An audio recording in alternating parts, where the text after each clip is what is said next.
Welcome to Born to Praise TV channel. We are created to praise and worship God.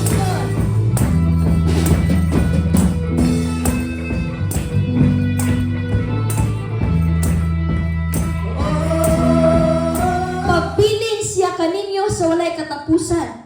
Dili siya dawaton sa mga tawo sa kalibutan tungod kay dili niya sila makita o wala sila makaila kaniya. Very special jud kayo ning mga anak sa Dios. Tungod kay kita lamang ang makaangkon niini nga protection sa balang espiritu tungod kay wala ni nakita sa kalibutan. Wala ni nakita sa mga patay. Patay spiritually. Dili nila masinati, di nila walay magiya nila tungod kay wala may nag-lead nila unsaon ang paglakaw sa matarong. Kasabot na pud guro mo kinsa ang patay akong giingon. Patay spiritual ba? Patay spiritually.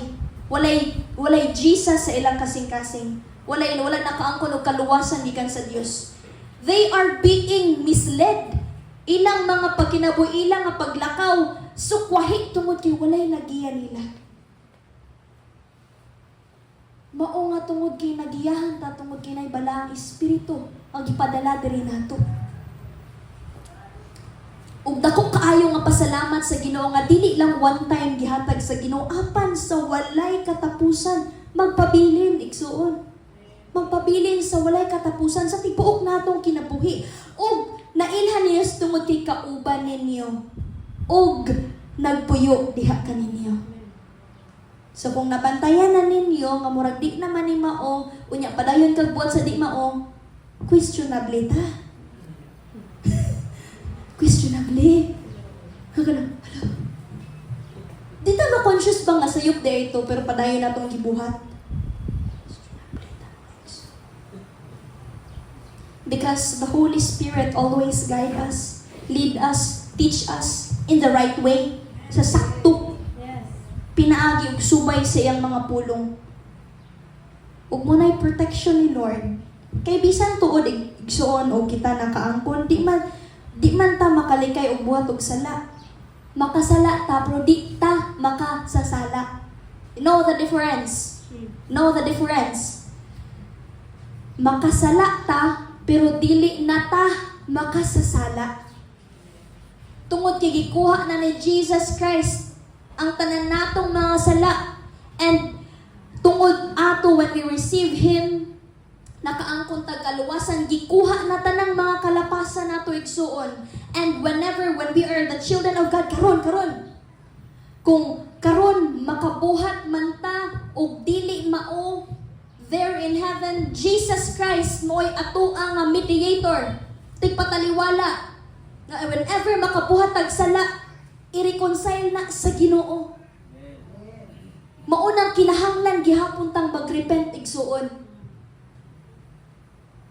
Makasala ta, murepent ta, og si Jesus Christ magapanlihok sa langit ug ma-reconcile ta sa Ginoo. Munang gitawag si Jesus og mediator, tigpataliwala nato og diha sa Ginoo. Muna siya mo'y pinaka grabe nga protection card nga atong makuha kung naay vaccination card nga pili ta makasulod kung makaprotekta nato sa mga sakit-sakit atong kuan kita dako kay tag protection igsuon. Dili lamang physical apan spiritual. Grabe kayo pamaagi si Lord. Grabe kayo siya og panlihok. Balik ta. Balik na punta. God always protect us against the devil. Aman kasaligan ang Ginoo, lig-uno niya kamo o panalipdan aron dili kamo mahilabtan ni Satanas. Naanin siya sa 2 Thessalonians chapter akong bulungon. Naanin siya sa 2 Thessalonians chapter. Nalimot ko butang sa iyang reference pero naanin siya sa 2 Thessalonians. Tabangin ko bulong. 2 Thessalonians chapter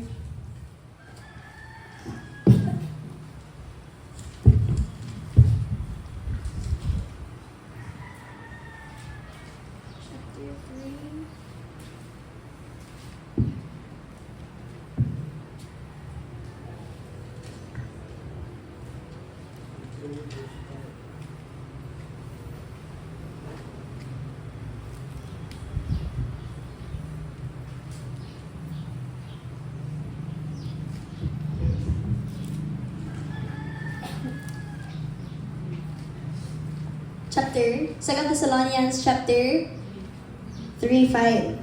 Okay, balik ta. 2 Thessalonians chapter 3 verse 5 nagaingon, apan kasaligan ang Ginoo, lig-onon niya kamo og panalipdan aron dili kamo mahilabtan ni Satanas. So, sa atong nga physical ganina connected siya.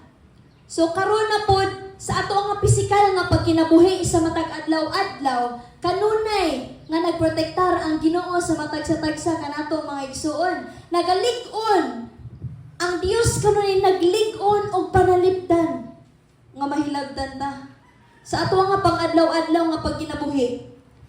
Kana nga pag safety sa Ginoo nimo sa matag adlaw-adlaw, daghan kaayo ta mga madungog igsuon nga daghang nga disgrasya.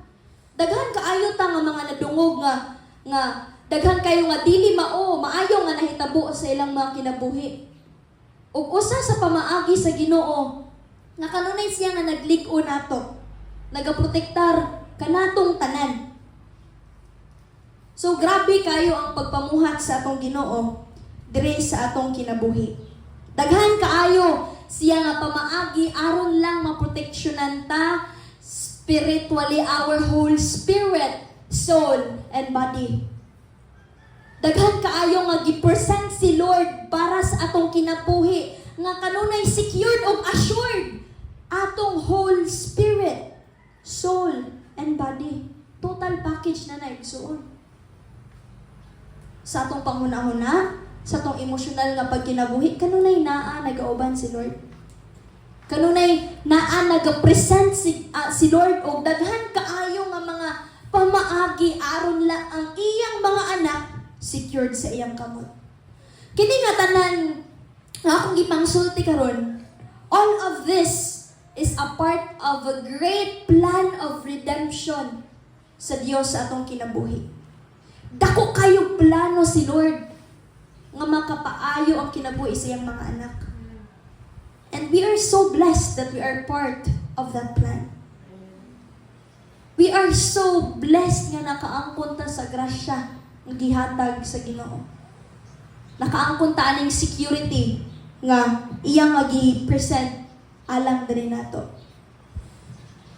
So, for our conclusion, in Psalms chapter 116 verse 8, for you have rescued my life from death, my eyes from tears, and my feet from stumbling and falling. Again, Psalms chapter 116 verse 8, for you have rescued my life from death. Imo nga giluwas akong kinabuhi gikan sa kamatayon. My eyes from tears, and my feet from stumbling and falling. Aning una, may rescued my life from death. Katong akong giingon ganina, nga bisan, patay na. Ta, physical death, may pa ta sa eternal death, ang Ginoo nangitag paagi nga maluwas ta, gikan anang kamatayon. Sa ato ang mga paghilak sa matag adlaw-adlaw nato nga pagkinabuhi, sa ato nga pagdangoy-ngoy sa tanang mga pagsulay nga atong naatubang, sa tanang nga problema o kasakit nga ato ang gibati samtang naata niini nga unod ang Dios daghan king pamaagi nga kita ma-comfort, makitang tanan maubanan tungod kay di gyud ta pasagdan sa atong Ginoo igsoon. Atong mga kinabuhi, secured kaayo sa kamot sa Ginoo. Og ato ang and my feet from stumbling and falling. Papamuhat sa balang espiritu diri sa atong kinabuhi. Every day we're facing different challenges. Wala tuo ang kanunay manguhit, manawag. Nga mahimo na pong rason nga makapalayo ka sa presensya sa Ginoo. But God have always kept us from stumbling. Sikita niya nga gunitan aron dili ta madugmo, aron dili ta malaglag. Munay gibuhat sa Holy Spirit diri sa atong kinabuhi. And as much as we need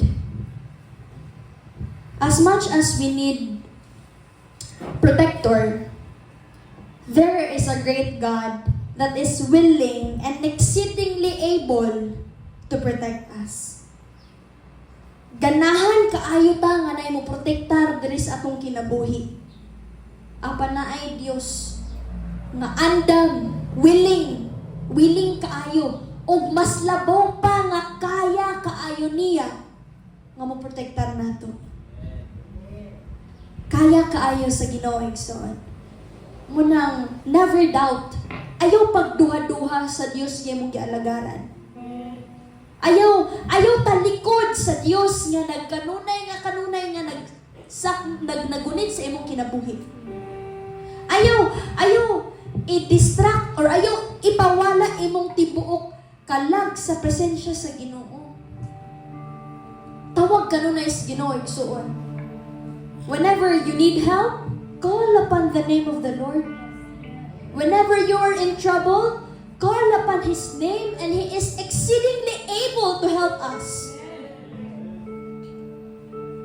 When we don't know where this life is going,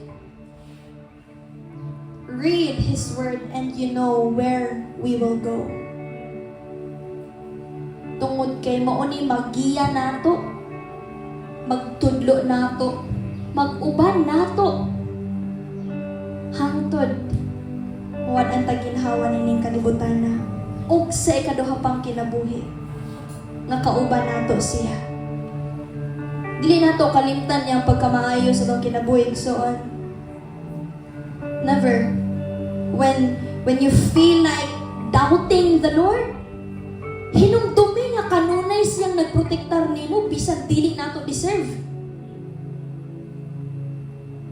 When you feel like murag gaduha-duha na kas imong pagkinabuhi, hinumdumi nga wala nagduha-duha si Lord og sakmit sa tong kinabuhi gikan sa kamatayon.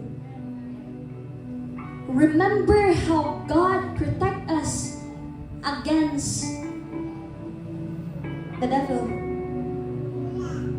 Atong kaaway sige nga naglibot sama sa layon nga nagbulob in 1 Peter chapter 5 verse 8.